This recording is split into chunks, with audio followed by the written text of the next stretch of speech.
Tonight's episode of Board Chitless is sponsored by The Game Steward. The Game Steward is an online game store offering Kickstarter board games out of print and imported games at reasonable prices. It's time to play.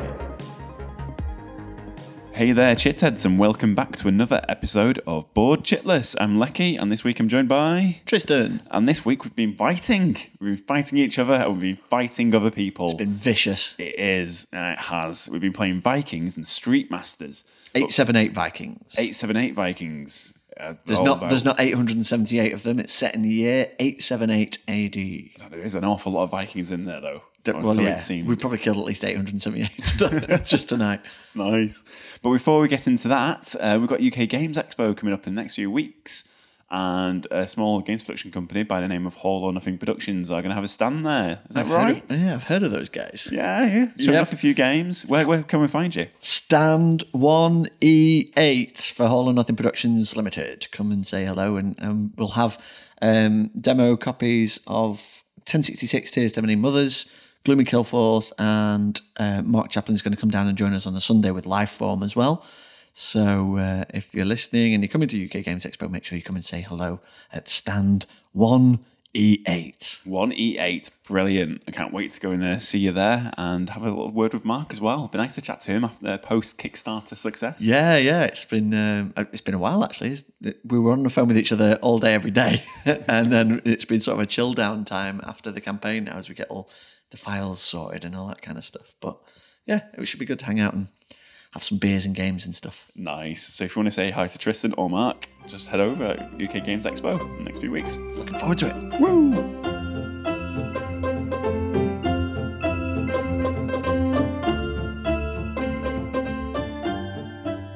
So Street Masters is a combat game by Adam and Brady Sadler, who we interviewed way back when in episode 9. So if you wanted to hear them talk about some of their previous projects, as well as Street Masters in particular, just rewind your time machine on SoundCloud or iTunes and go and visit there. But we had great fun playing Street Masters. Yep, cooperative game, 1 to 4 players, recreating the old beat-em-up arcade games of Streets of Rage, Double Dragon, Final Fight, that kind of thing. Yeah, it does it really well, doesn't it? It's very evocative. There's a lot of other, did I say Street Fighter? You said Street Fighter, Final Fight, Double Dragon, Streets of Rage. So it's like the beat 'em up sort of arcade ones, but also this is more of the co-op one, like Double Dragon, where you're teaming up against hordes of they just keep coming at you. Foes.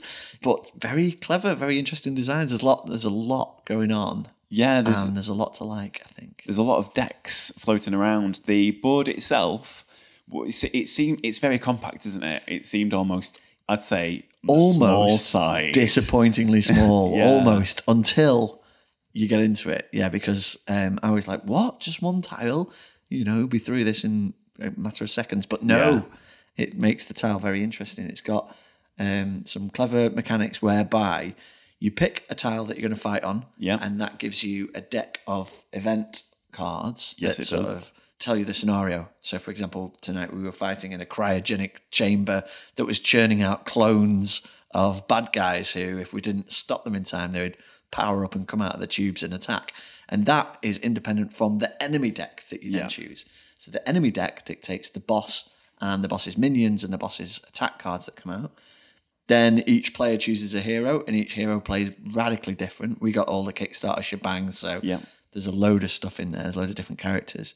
And you were playing as Brandon Lee. I was playing as Brandon Lee, yeah. And I was Clint with the hat and the gun. Yeah. Not Eastwood, somebody else. And we were up against the Kingdom, led by the female version of M. Bison, who is the Jackal. Well, it's like Sonia and Edison had a love child, and then that's what you had. So it's a lot of the artwork and the characters, very close to some intellectual property or some familiar faces, such as Bruce Lee. The artwork by Creation Studio, who we've worked with before. And they've done a very good job with it. Very sort of cartoony, stylized, Street Fighter-y images. They look really good. Yeah, really nicely done. Almost like with the way that the lighting and the shading's been created, almost like the images that you used to get on the back of games or on the side of arcade cabinets. Yes. Yeah. There's loads of really nice lens flares and twinkle bits and stuff. And it's just they've done a really consistent job as well. It looks like all the cards were produced by the same artist. Everything looks the same, feels the same. Nothing feels really shanky in it, and it's just like you said, it gives you just a nice retro feel. Yeah, and it is weird because you'd think for something like that, you'd think, how do you capture a sort of button bashing game, and give it depth and complexity, but actually that's exactly what they've done. So it's a dice roller miniature game. Miniatures are okay quality. The dice rolling is driven by the cards. Yeah. And one of the sort of consistent things in the Sadler Brothers games is that you always feel like you can do something. You've always got good choices. Like in Warhammer Quest, you choose from 4 different actions. But that sort of gradually limited you. Those actions were used up and then they're gone. And they kind of got rid of that with The Walking Dead, and it became more like, I can do a bunch of cool things a turn. And this takes that to another level again, I think. Yeah. So your characters can move 3 spaces. It's pretty standard. Then you can do an attack action, which is also pretty standard, but you can buff your attack actions depending on which cards you've got in play. And then you can play a card as well. Yes. And the cards give you like mega buffs, and they can be a tactic card that stays in play. It could be an attack card, or it could be a cool ability card, or it could be some crazy combo type thing that unlocks other cards, and then all of a sudden you start playing like 5 or 6, or as you did, you had one crazy turn where it just never ended. It was like 9 or 10 cards coming out, and they give you extra dice to roll against the bad guys, and then the dice rolls themselves give you hits on the bad guys, but they also power up your defenses, and then you use your defenses when you get attacked, and you can turn them into power that makes you charge up, and then you can become super powered. There's a lot going on, but the turns are quite sort of swift. It all happens quite quickly, doesn't it? Like you're saying, you can get 5 successful block actions. So the attacks are broken down as to either grapple, punch, or kick. Yeah. And then your blocks act as like these combo breakers. So if an enemy rolls a grapple attack against you, you've got a grapple defense. That grapple defense not only stops them from hitting you, but then turns into a charge power icon. You get 5 of those, and you turn into is it hyper mode in Street Fighter, and it's like kicking ass. Yeah, and it's really nice because it's a bit like the limit break in Final Fantasy VII. You take a load of damage, but then all of a sudden you beef up and you get to give it back again. Yeah, and they can be crucial in getting rid of some of the heavier monsters, clearing the area. Yeah, quickly. Exactly. Yeah. And that felt really nice because when I broke into that mode, I got 3 red dice, 3 attack dice, and then I got to use all my combos in my hand of cards, and they kept letting me draw another card and use that combo, or discard a card and use a new combo.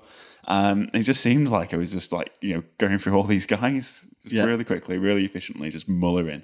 And that's what was really nice, because occasionally, sometimes in combat games, you feel like you have to spend a bit too much time just kiting and waiting for the right opportunity to attack or to get to a certain objective and then roll that over. I know Zombicide sometimes felt like you just had to go and kick the door open and then flip over the title card and then move over to your mate who'd actually get to attack zombies and kill things. And the zombies AI is very sort of rudimentary in Zombicide. Yes. And this is sort of like a leveled up version of that. So this sort of AI thing came in with... Really, it came in with Castle Ravenloft, I think, with cards dictating what the enemies do. Yeah. And it's usually a variation on move and attack, which these are as well. Yeah. But they all have other little cool abilities as well, where they might get extra defense tokens, or they might combo off each other, heal each other up, make themselves inexhaustible, which means you can't sort of tap them out. Yeah. And we've really not even scraped the surface here, because the combination of enemies that you can use in each deck is huge. Well, there's tons still in the box that we didn't use. Yeah. And we didn't even see all the cards in our own deck. We played a couple of times. We got our ass kicked once. We played again. Well, we got our ass kicked twice. We did. And there were still cards in our own decks surprising us as they were coming out, and you're like, oh, that's sort of an interesting cool thing. And there's a lot going on in the game. So the scenario itself, you've got to keep on top of, like these clones coming out of the tube tanks or whatever, whilst the other minions are running around doing their thing. Yeah. But also the boss is doing her thing as well, and she's got minions powering her up, and so you're sort of juggling a lot of different things at once. And There's loot crates. You can open loot crates and get turkey, or like a lead pipe which you can smack against someone. The lead pipe came out a few times. Or energy drinks to help you boost up sooner. Yeah. And then sneakers to power up your kicks. There's all, of course. all sorts of put them things on for a flying quick out there. kick. Yeah, of course. You got to look fly while you're kicking people in the face. And there's loot crates lying around, but you also get loot whenever you kill a bad guy. So you're incentivized to like get rid of the minions as well. And there's a lot to really enjoy. The scenarios are all interestingly designed. I've only played a couple three. I played a solo game before you came to learn the rules, and that was again completely different bad guys and completely different story and completely different character. Yeah. And I should touch on one thing that we've not even looked at as well, which I've not even read the rules to yet, is the story mode. So you can play like a campaign. Oh, nice. Yeah, and it's got like an ongoing story arc. I've not even looked at those cards yet. So you'll move through the different scenarios. Yeah, we've been playing arcade mode, which is like a one-off. Love it. Exactly. So that'd be interesting as well. You can level up your character. So the cards in your deck you can improve on and stuff. And a lot of the icons used throughout the game, and I noticed as well in the rule book when I had a quick flick through, they're really evocative of the tutorial modes that you used to get in like Tekken. Oh yeah. So it'll pop up, it'll show you what buttons you need to press for certain like hits and stuff, and it just feels very video gaming. Yeah, you start on a joystick space, exactly, don't you, before you head out to battle the bad guys and stuff. Yeah, and going back to the minions and the way that they operate with their cards, like for their AI, there's not a lot of text on there saying what they do, but I feel like there's enough. But it gives them a lot of character, and you really feel like what they're motivated to do when they come out. Yeah. So pretty much we have to play in the game, or you're seeing them once. The marionettes are going to start hunting us down and trying to kick off of us and help set off objectives, and we need to try and like kite them and get rid of them sooner because they're going to make the boss stronger. Yeah. Whereas the other baddies that come out, we can kind of ignore for a little bit. And then before you know it, you've got like 20 people on the map with you and you just can't deal with it. You're wondering what happened. But everything feels really sort of fluid and subtle. There's a little bit of downtime between rounds when you've got to activate the baddies. Yeah. In fact, work out what they're doing. But once you've been through those motions once or twice, it's not really slowing you down. And I think it sort of evokes really well what you're doing on turn to turn as well. Yes.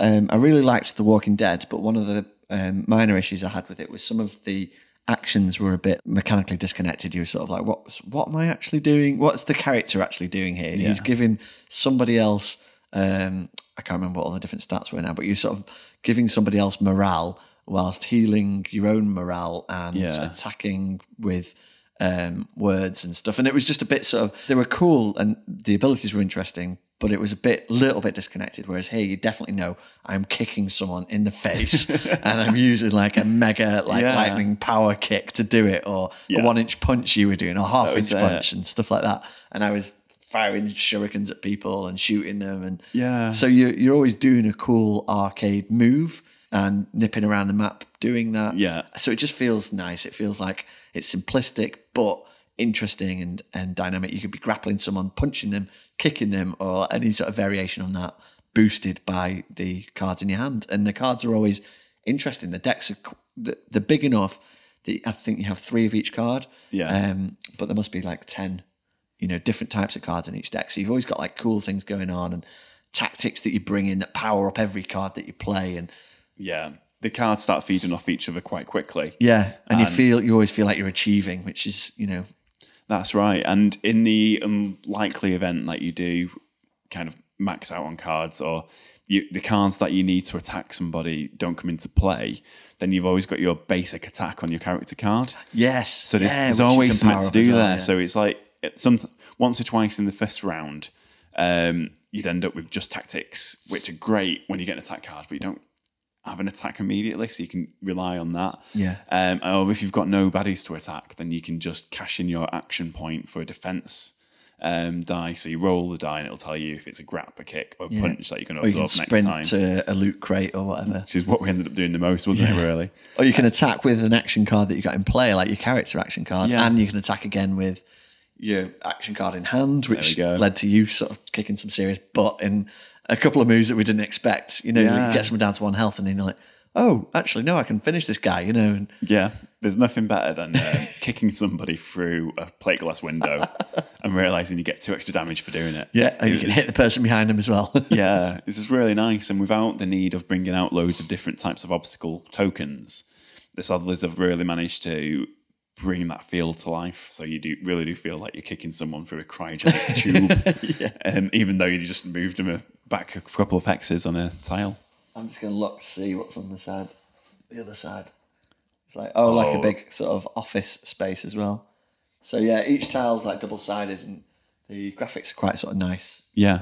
The graphics on the tiles, graphics on the cards are sort of pretty standard. You've got like a red heart for health and silver shield for shield and stuff. But the artwork and stuff is pretty cool as well. Yeah, it's really nice. And there's just loads of game in it. To be fair, I did get all the Kickstarter extra stretch goal business. So, but like it barely fit into 2 standard sized boxes. And your picture on the Facebook group was about 3 boxes all stacked on top of each other. It was like 5, I think, when it came, and all condensed down. And it's overflowing with tokens as well. Because you do stack up, and the bosses and the baddies stack up all these defense tokens and stuff. And of course, damage. Yes. Lots of damage being dealt. Can't forget that damage. Is any of the extra content available as expansions, or is it all? Pretty sure, yeah. I don't think there's any Kickstarter. Well, don't quote me on that, but I don't think there was any Kickstarter exclusive stuff. There might have been 1 or 2 bits and pieces, but I think I'm sure if they've got any sense, it's all available. And you can get like the Double Dragon set as well, which is Adam and Brady in the game as like the twin tigers, I think they're called. So you'll have to play as them next time. That'll be a pretty interesting game. It's definitely one to go out and grab if you're a fan of your arena combat and you're just looking for something fresh and exciting. I think this one would be a really good recommendation. Yep. Excited to play it again. Looking forward to exploring it more. Wicked. Let's get down on that.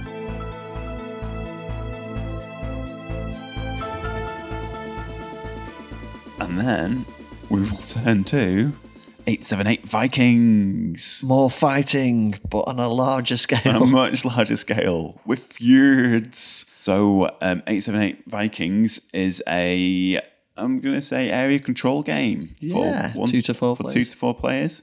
From Academy Games. And is this another Kickstarter? It was a Kickstarter, yeah. It's a very, very successful Kickstarter. And it's set in the year 878 AD.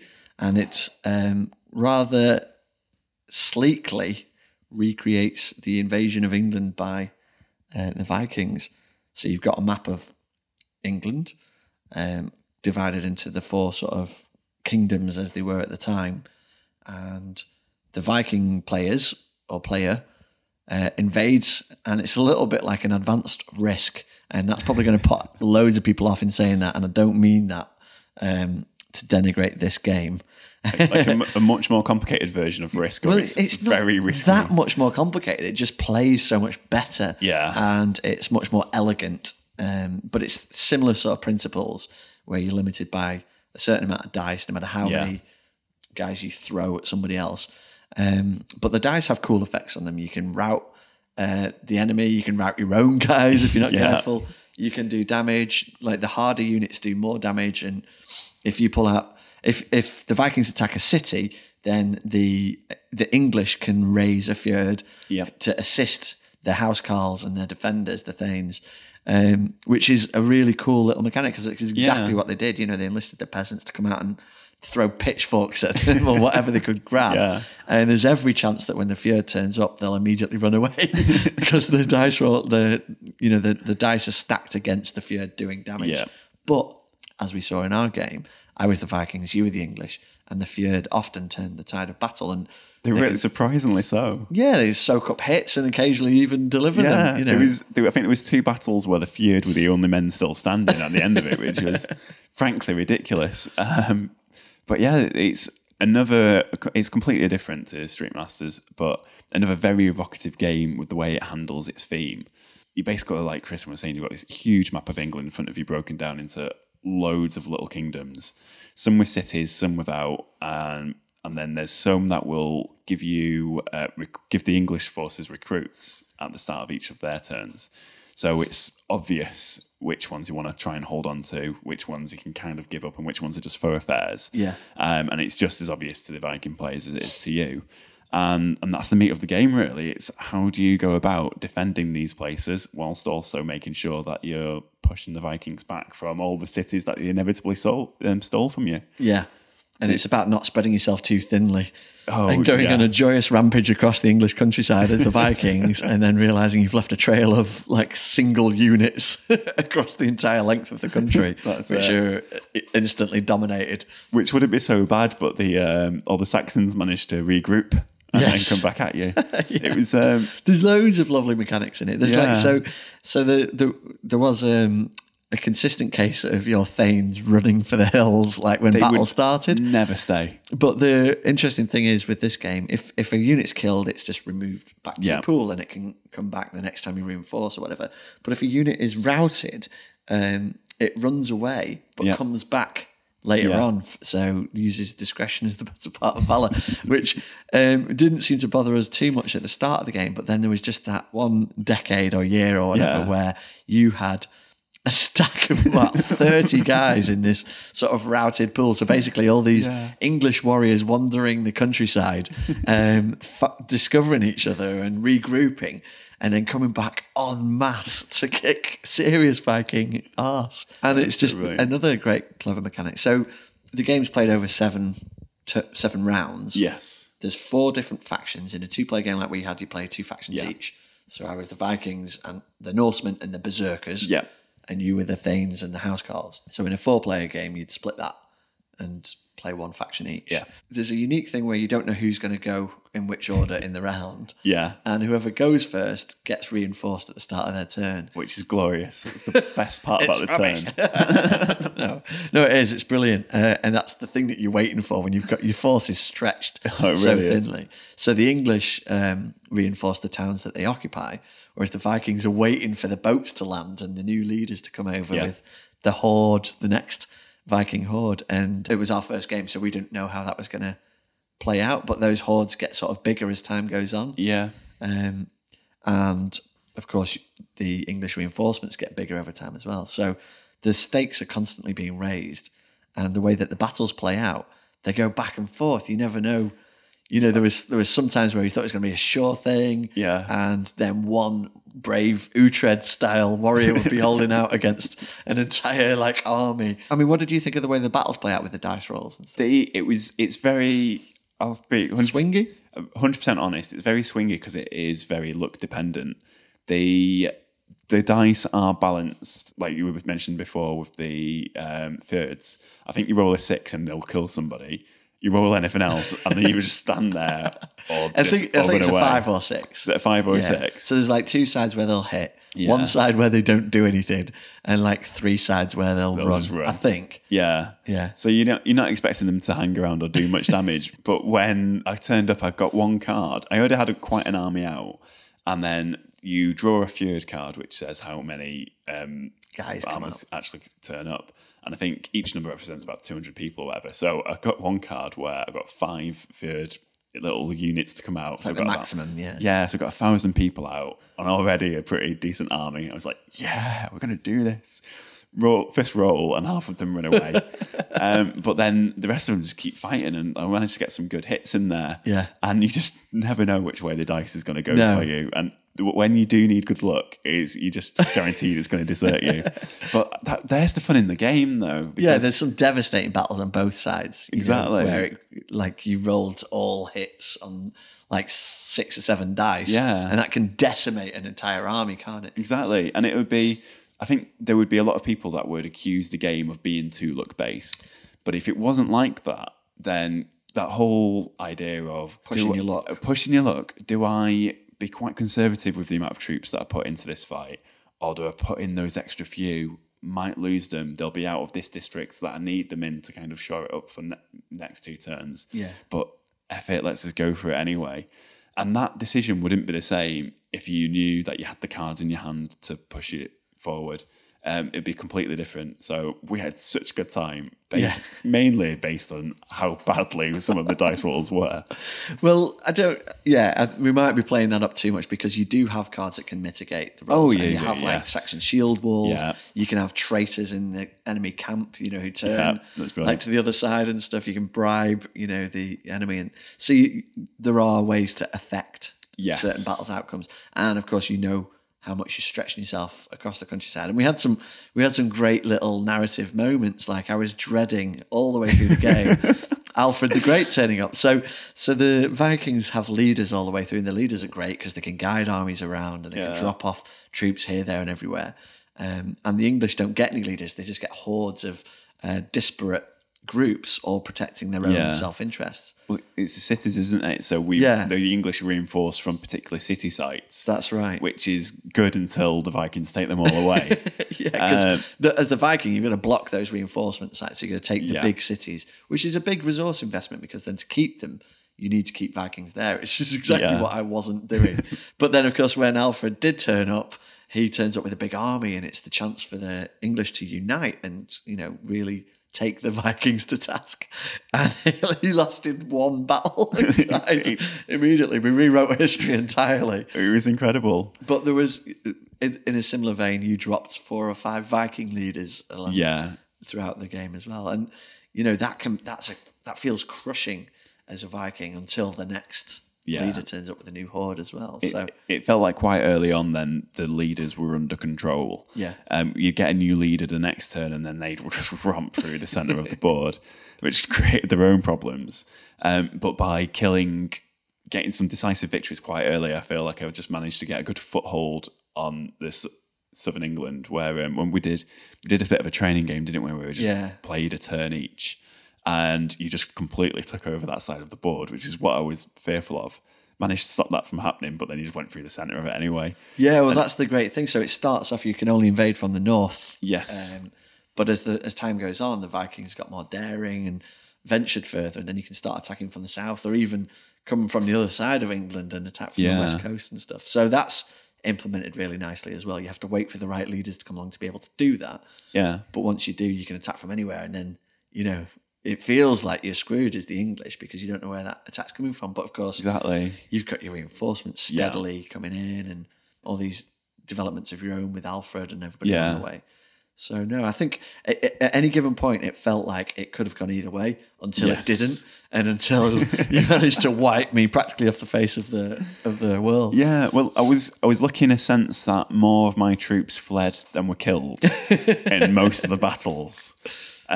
So at the start of every Fane turn, then I'd have about 40 people to add to the map by the end of the game. It was like pretty ridiculous, but at the same time, it was a lot of fun to just drop them down and see if we can clear up a few messes. And there's a lot of fun, excruciating decisions in which battles to have.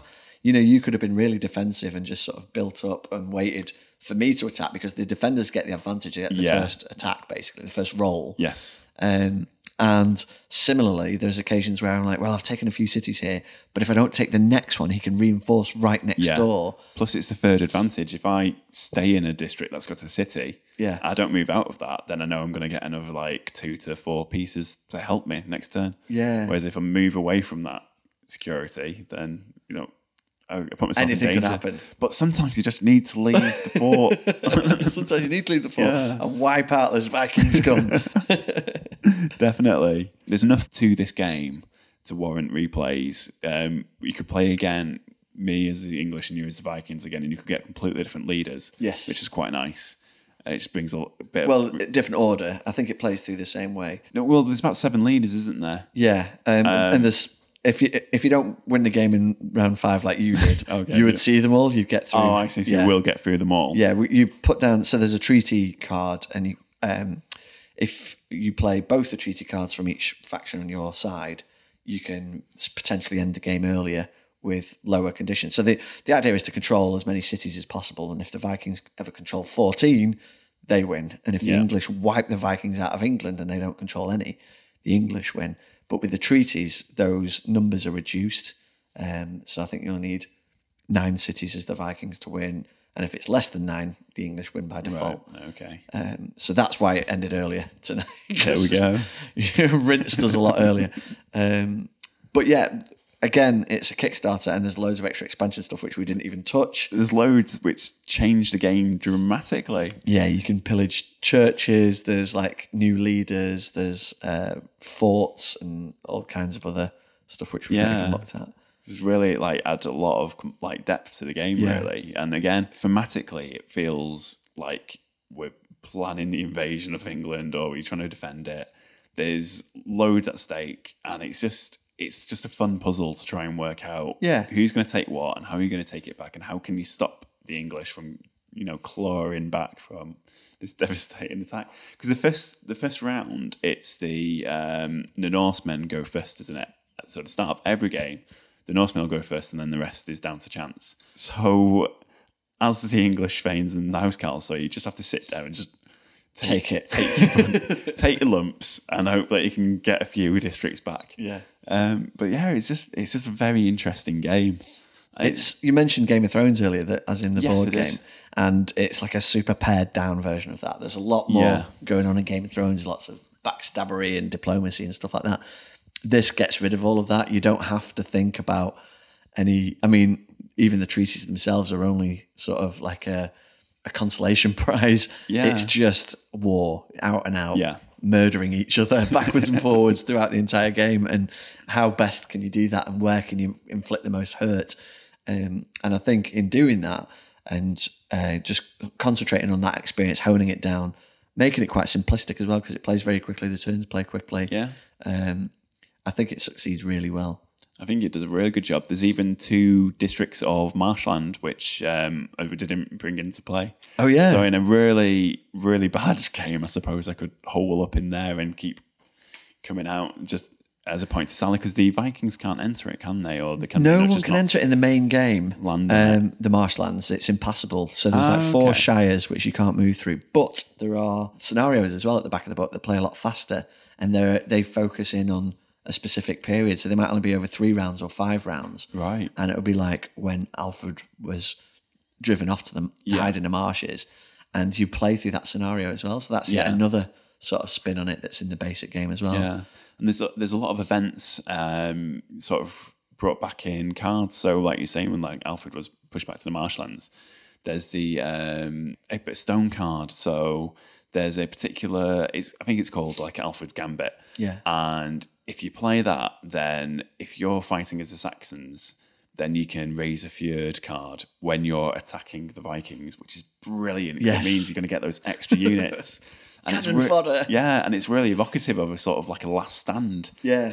And it just so happened when I did that, I just had all my units kind of pushing forward into Winchester, which just made it even nicer. No, it was a nice touch. And again, as well, we played with the basic setup where you have a set of 5 event cards that get shuffled into your deck. So each faction has their own deck of 12 cards. Most of the cards are movement cards, but you also get 5 event cards, which can be like shield walls and or traitors in the enemy camp, or spies, or the Navy, where Leki can bring a massive army over the hill that I never saw coming, and all that kind of thing. And in the game, in the box here, there's like each faction has another 5 event cards, and you can swap those out and sort of customize your deck before the game. Oh, fantastic. So you sort of anticipating which cards may or may not come up as you play, which is another nice sort of variant. So there's a lot of stuff that we've not even implemented. But for a first game, played really smoothly, really quickly. You know what you're doing. You know it's war from the outset, from either side. And you've got to be aggressive as hell. And also defend your corners and not spread yourself too thinly like I did. Well, that's exactly it. Yeah, and we both had a smile on our face for the majority of the game. Yeah, even though it's head-to-head, like direct competition, it was good. Yeah, it's hard to take it personally, really, isn't it? I think there was a couple of turns where there was a slight amount of analysis paralysis, where we were both slowed down to really consider what the repercussions were of our actions. Yeah, but there wasn't every turn. It didn't seem like that was happening too much. And it was a first game as well, so they're still processing that, like new rules and things. But actually, it all boils down to quite basic things of move your armies here and shore up. Definitely, you've got to shore it or down and suffer the consequences. Nice. Yeah, I'd love to get back into this one. Definitely bring out the expansion stuff. There was some really interesting things in there. Churches, arm rings, extra Holy characters, relics. holy relics. Different objectives, yeah. So like the Vikings actually want to lose loads of Vikings in a battle so they can send them to Valhalla. Yeah. So again, stuff that we've not even looked at yet, but it all looks really juicy and interesting. No, it does. It does look really good. And I love that it's based on history. And I love that it tied in, so beautifully to the history. And it had a good amount of flavour text on the events as well, explaining why this is thematically correct. It's like, this is what Alfred did. This is what's supposed to have happened here. So this is why we're doing this. Yeah, that really drew me to it, to the campaign in the first place. And Uwe Eichart, who produced it as well, we agreed to sort of cross-promote a little bit with 1066 to some of others, just because it was a similar sort of thing of putting history into the game and having like flavour text as history in that. And I think we both sort of really appreciated the angle that we've gone for there, at the risk of self-promoting. We never do that on Board Shirtless, do we? No. But no, it was it's good. And at the back of the booklet as well, there's about 4 or 5 pages that tell you about all the different characters and Ragnar Lothbrok and Rollo and all the other big Viking leaders.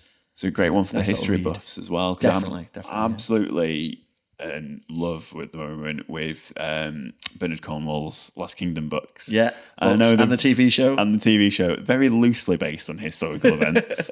But they're a lot of fun. And of course, Vikings, the TV show. Yeah, I still need to get into that. In the zeitgeist. Yeah. You've not watched it yet? I've still not watched it. You need to watch it. I need to get on it. When I've done Last Kingdom. When you finish with Utrecht Adventures. Exactly. But there's an awful lot to enjoy in this game, and it doesn't outstay its welcome, I don't think. It'll be interesting to see how we feel after 6 or 7 more plays. Yeah. But with those expansions, just amount of stuff in the expansion pack. And I don't even feel like we need to add them in yet. I'd like to play it as it is. I think there's a bit more nuance to discover here and work out, how to go about stuff. The board looks nice. Board's beautiful. The miniatures are teeny tiny. They're probably less than a centimetre, so... Yeah, you need to be careful. We were accidentally flicking them off the edge of the table, weren't we, by accident? There's a few times when I think you coughed and half the pieces moved across.